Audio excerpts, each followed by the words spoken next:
Assalamu alaikum my dear students, how are you? You are welcome to the class Sentence Connector class 5. Today we will learn about some important sentence connectors. আজকে আমরা খুবই গুরুত্বপূর্ণ কিছু sentence connector নিয়ে আলোচনা করব বিগত ক্লাসগুলোর মতোই। তো তোমরা অবশ্যই সেগুলো প্র্যাকটিস করবা। সো শুরু করা যাক তাহলে ইনশাআল্লাহ। দেখো, প্রকৃত সত্য বা নিশ্চয়তা প্রদান করার ক্ষেত্রে যে সেন্টেন্স কানেক্টরগুলো ব্যবহার করা হয়ে থাকে সেগুলো মূলত এই সেন্টেন্স কানেক্টরগুলো। তোমরা ভিডিও পজ করে এই সেন্টেন্স কানেক্টরগুলো তোমরা খাতাতে নোট ডাউন করে নিবা এবং সেগুলোর ব্যবহার করার চেষ্টা করবে ইনশাআল্লাহ। সেন্টেন্স কানেক্টরগুলো দেখো, in fact, as a measure of fact, indeed, undoubtedly, surely, certainly, actually, etcetera, like that. তাহলে আমরা কিছু উদাহরণের সাহায্যে এটা প্র্যাকটিস করি ইনশাআল্লাহ। দেখো, একটা উদাহরণ আমরা নিয়েছি। I could hardly recognize her dash she was a lady about 40 years old. আমি তাকে মানে কদাচিৎ চিনতে পেরেছিলাম, মূলত সে একটা ছিল 40 বছর বয়স্ক একজন মহিলা। তো এই ক্ষেত্রে আমরা মূলত বা প্রকৃতপক্ষে আমরা কি ব্যবহার করতে পারি এই অর্থ বোঝানোর জন্য ইনফ্যাক্ট ব্যবহার করতে পারি। কেউ যদি আনডাউটেডলি বা শিওরলি, সার্টেনলি ব্যবহার করে তাও হবে ইনশাআল্লাহ। আমরা পরবর্তী উদাহরণটা দেখি। দেখো, I like programming dash it is my favorite first time. এই ক্ষেত্রে আমরা কোন সেন্টেন্স কানেক্টরটা আমরা ব্যবহার করব আমরা একটু খেয়াল করি যে এখানে অনেকগুলো অপশন আছে। সেই অপশনগুলোর মধ্যে আমাদের প্যাসেজের সাথে রিলেটেড যে বিষয়টা মিলে যাবে আমরা সেইটাই ব্যবহার করব। তো অপশনগুলো আমরা দেখে নিই। অপশনগুলোর মধ্যে এছাড়াও আমরা নিতে পারি, দেখো, in fact, as a matter of fact, indeed, undoubtedly, certainly, surely, etcetera. Next, এবার দেখো, কোন কাজের ধরন বা কাজটি কিভাবে হয় তা নির্দেশ করতে যে সেন্টেন্স কানেক্টরগুলো ব্যবহার করা হয় আমরা সেই সেন্টেন্স কানেক্টর নিয়ে এখন আলোচনা করব ইনশাআল্লাহ। দেখি, as if, as though, how, however, like, as it were, as dotted as, such that, etc. তো এগুলা দিয়ে আমরা বাক্যে দেখি কিভাবে আমরা ব্যবহার করতে পারি। দেখো, she talked dash I had not told anything. সে বলেছিল, সে কথা বলতেছিল কিভাবে, যেন আমি তাকে কিছুই বলি নাই। তাহলে যেন অর্থে আমরা as if ব্যবহার করতে পারি। কেউ যদি এখানে as though ব্যবহার করে, নো প্রবলেম, as though ব্যবহার করা যেতে পারে। কেউ যদি শুধু as ব্যবহার করে তাও হতে পারে, কেউ যদি that ব্যবহার করে তাও হতে পারে। সো নেক্সট এক্সাম্পল, এখানে এক্সাম্পলটা খেয়াল করো, আমরা একটু খেয়াল রাখি as if R as though এর ক্ষেত্রে আমরা এই স্ট্রাকচারটা ব্যবহার করব যদি পাস্ট সিম্পল থাকে, অর্থাৎ পাস্ট ইনডিফিনিট টেন্স থাকে পাস্টের অংশে, তাহলে পরবর্তী ক্লজে অবশ্যই পাস্ট পারফেক্ট ব্যবহার করতে হবে। আর আরেকটা স্ট্রাকচার আছে, আমরা সেটাও দেখে নিই। দেখো, সেকেন্ড নাম্বার এক্সাম্পল দেখো, I understand the boy, he behaves dash he knew everything. আমি বালকটাকে চিনি, সে এমন আচরণ করছে যেন সে সবকিছুই জানে। এই যেন অর্থে আমরা কি ব্যবহার করতে পারি, as though ব্যবহার করতে পারি। কেউ যদি এখানে as if ব্যবহার করে, নো প্রবলেম, as if ব্যবহার করলেও হবে। এটার স্ট্রাকচারটা খেয়াল করো। প্রথমে যদি সিম্পল প্রেজেন্ট বা প্রেজেন্ট ইনডিফিনিট টেন্স থাকে, সরি, প্রথম অংশে এটা কমপ্লেক্স সেন্টেন্স থাকে মূলত। প্রথম অংশটা যদি, প্রথম ক্লজটা যদি প্রেজেন্ট ইনডিফিনিট থাকে তাহলে পরেরটা আমরা অবশ্যই পাস্ট ইনডিফিনিট ব্যবহার করতে হবে। খেয়াল করি আমরা পাস্ট ইনডিফিনিট, এই as though ব্যবহার করলে বা as if ব্যবহার করলে অবশ্যই পরেরটা আমরা পাস্ট ইনডিফিনিট টেন্স ব্যবহার করব যদি প্রথম অংশটা প্রেজেন্ট থাকে। আর প্রথম অংশটা যদি পাস্ট থাকে অবশ্যই আমরা পরের অংশটা পাস্ট পারফেক্ট ব্যবহার করতে হবে। এটা কিন্তু স্ট্রাকচারের মধ্যেই পড়ে। তো আমরা as if, as though বা এই কানেক্টরগুলো আমরা ব্যবহার করতে পারি এইভাবে। আমরা পরবর্তী সেন্টেন্স কানেক্টরগুলো দেখি। উল্লেখিত কোনো ব্যক্তি বা বস্তুকে বোঝাতে ব্যবহৃত সেন্টেন্স কানেক্টর, তার মানে কোন ব্যক্তিকে বা বস্তুকে আমরা ইতিপূর্বে উল্লেখ করেছি সেটাকেই বোঝানোর জন্য তার সঙ্গে পরবর্তীতে যে কানেক্টরটা ব্যবহার করা হয় সেগুলো নিয়ে আলোচনা করব। দেখো, সেই সেন্টেন্স কানেক্টরগুলোর মধ্যে আছে who, whom, whose, which, what, that, etc. তো এগুলো দিয়ে আমরা বাক্যে কিভাবে ব্যবহার সেটা আমরা দেখি। Everybody loves Robin dash lives in the UK. সবাই রবিনকে ভালোবাসে। এই রবিনটার সম্পর্কে এবার রবিনকে এবার উল্লেখ করা হবে, যে সেন্টেন্স কানেক্টর দিয়ে সেটা ব্যবহার করতে হবে। এটা মূলত রিলেটিভ, এগুলা মূলত রিলেটিভ প্রোনাউন হয়ে থাকে। দেখো হু, এই হুটা কাকে বোঝাচ্ছে? রবিনকে বোঝাচ্ছে। তার মানে পূর্বে উল্লেখ করা আছে রবিনকে, সেই তাকে আবার পরে বোঝানোর জন্য যে কানেক্টরটা তাকে, সেটাই বলা হচ্ছে যে পূর্বে উল্লেখিত কোনো ব্যক্তিকে বা বস্তুকে বা বিষয়কে বোঝানোর জন্য সেন্টেন্স কানেক্টর। এগুলো মূলত রিলেটিভ প্রোনাউন।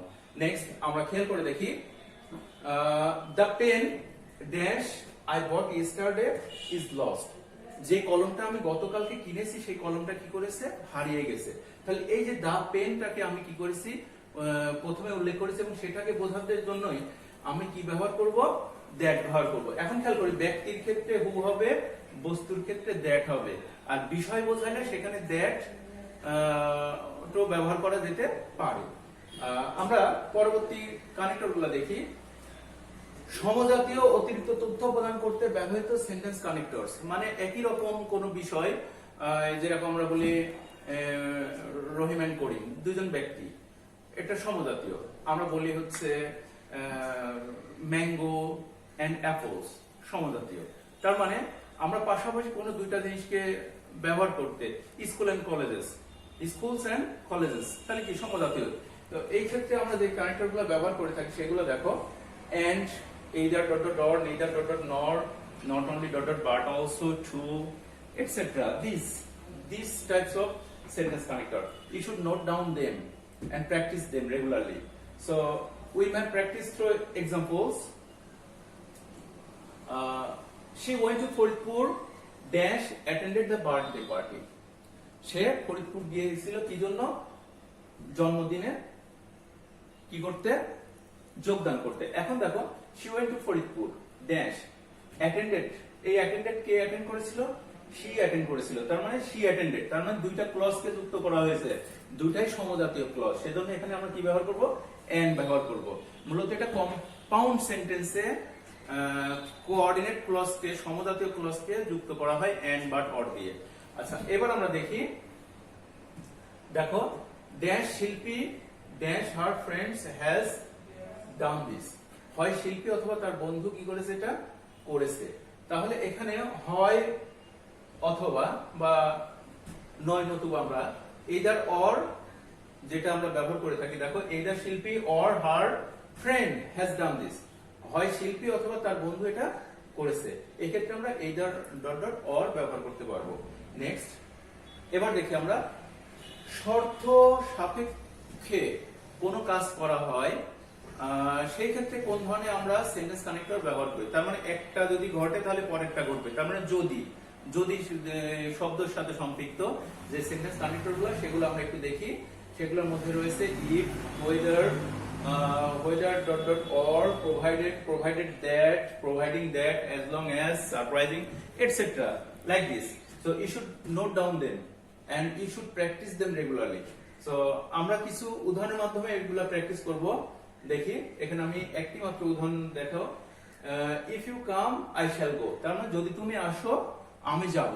তার মানে তোমার আসাটার হচ্ছে শর্ত, যদি শর্ত তুমি আসো সেই শর্তে আমি যাব। তার মানে তুমি না আসলে আমি যাব না।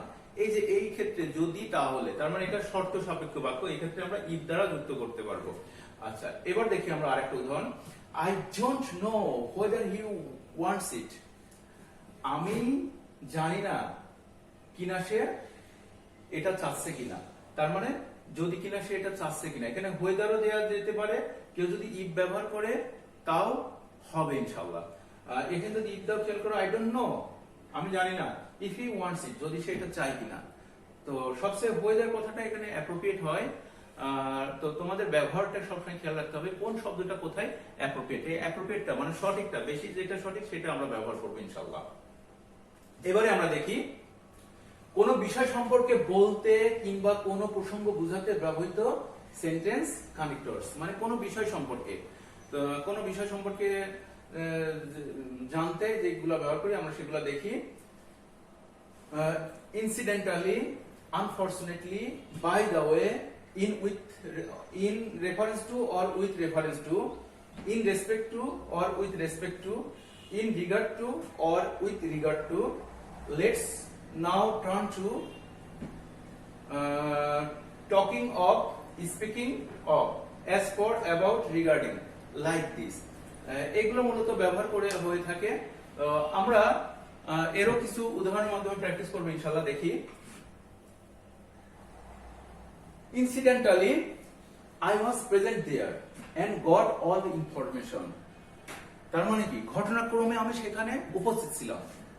যদি এখানে থাকে কোনো একটা ঘটনার বর্ণনা করা হচ্ছে যে এই বিষয়টাতে আমি ঘটনাক্রমে যে আমি ওখানে ছিলাম, এই জন্য আমি ঘটনার কি সকল তথ্যগুলো নিতে পেরেছি। এই যে ঘটনাক্রমে বা কোনো কাজের জন্য আমি ওখানে অবস্থান করছিলাম, এই জন্য নিতে পারছি। তার মানে ইনসিডেন্টালি, অ্যাক্সিডেন্টালি, আনফরচুনেটলি, এই ধরনের কানেক্টর গুলো আমরা ব্যবহার করতে পারবো ইনশাআল্লাহ। আমরা আরেকটা উদাহরণ দেখি। The train made a crucial accident. Then unfortunately the minister was in it. ট্রেনটা খুবই মারাত্মকভাবে দুর্ঘটনার মধ্যে পড়েছিল এবং দুর্ভাগ্যবশত মিনিস্টার, মন্ত্রী সাহেব সেখানেই ছিলেন। তার মানে এই যে আনফরচুনেটলি, এটা কি দুর্ভাগ্যবশত বা দুর্ভাগ্যক্রমে, এই ধরনের অবস্থায় আমরা আনফরচুনেটলি ব্যবহার করব। তার মানে খেয়াল করো, এই কানেক্টর গুলা কিন্তু দুইটা ভিন্ন বাক্যের মধ্যে সম্পর্ক নির্ণয় করছে। তো আমরা সতর্ক থাকতে হবে এটা ইনশাআল্লাহ। নেক্সট, কোন কিছুর সারসংক্ষেপ কিংবা উপসংহার বোঝাতে ব্যবহৃত সেন্টেন্স কানেক্টর। সারসংক্ষেপ বা উপসংহার, তার মানে আমরা যখন দেখা একটা কম্পোজিশন লিখে থাকি, তার শেষে আমরা লিখি যে সংক্ষেপে বলা যায়, উদাহরণস্বরূপ বলা যায়, পরিশেষে বলা যায়, অবশেষে আমরা, এই যে পরিশেষে, অবশেষে, সংক্ষেপে, এই অর্থে যে সেন্টেন্স কানেক্টর গুলো ব্যবহার করা হয় সেগুলো হলো, দেখো, ইন ব্রিফ মানে সংক্ষেপে, ইন শর্ট মানে সংক্ষেপে, টু সাম আপ মানে অবশেষে বা সারাংশে, টু সামারাইজেস তার মানে সামারিতে বলা যায়, on the whole, above all, in all, in total, to conclude, in conclusion ইত্যাদি। এইগুলা কি করা হয়, উপসংহার হিসাবে ব্যবহার করা হয়ে থাকে। তো খুবই গুরুত্বপূর্ণ এটা। তো আমরা এর একটা দুটা উদাহরণ দেখি, প্র্যাকটিস করি, খেয়াল করো। He helps the poor, he is kind to others. কি, সে দরিদ্রদের সহযোগিতা করে, সে অন্যদের প্রতি খুবই দয়ালু। ইন ব্রিফ সংক্ষেপে, he is a good man মানে সংক্ষেপে বা এক কথায় বলা যায় সে একটা ভালো মানুষ। তার মানে এই যে কোনো ঘটনা বর্ণনা করে এসে শেষে তার একটা সামারি দেওয়া হচ্ছে। এই ক্ষেত্রে এই ধরনের সেন্টেন্স কানেক্টর গুলো ব্যবহার করা হয়ে থাকে। এই ইন ব্রিফটা কি, এই সকল বিষয়ের সাথে এসে সম্পৃক্ত হয়ে লাস্টের কথাটা বলছে।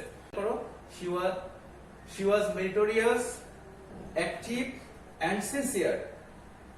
সে কি, খুবই মেধাবী, কর্মঠ এবং নিজে খুবই সতর্ক। ইন শর্ট সংক্ষেপে বলতে, she was brilliant মানে সংক্ষেপে বলতে সে ছিল খুবই মেধাবী। তার মানে কি, একটা সামারি করলাম। তো কোনো প্যারাগ্রাফ বা কোন রাইটিং এর শেষে সামারি লেখার পূর্বে বা উপসংহার লেখার পূর্বে বা সময় এই ধরনের সেন্টেন্স কানেক্টর গুলো ব্যবহার করে থাকি আমরা মূলত। তো আমরা গত কয়েকটা ক্লাসে বিভিন্ন ধরনের সেন্টেন্স কানেক্টর নিয়ে আমরা আলোচনা করেছি। সেন্টেন্স কানেক্টরের আলোচনা মোটামুটি আমাদের শেষ হয়ে গেল। তো তোমরা এই ক্লাসগুলা রেগুলার প্র্যাকটিস করার চেষ্টা করবা যতক্ষণ নিজেদের দক্ষতা অর্জন না হয়। আর কোনো বিষয় থাকলে সেটা নিয়ে আলোচনা করবা এবং পরবর্তী ক্লাস আমরা করব কিভাবে একটি how to solve a question, কিভাবে একটা সেন্টেন্স কানেক্টরের কোশ্চেন কি করতে হয়, সলভ করতে হয় মানে উত্তর করতে হয়। আমরা পরবর্তী ক্লাসে প্র্যাকটিস করব। So you should watch the last class on sentence connector. So thank you everybody. আল্লাহ হাফেজ।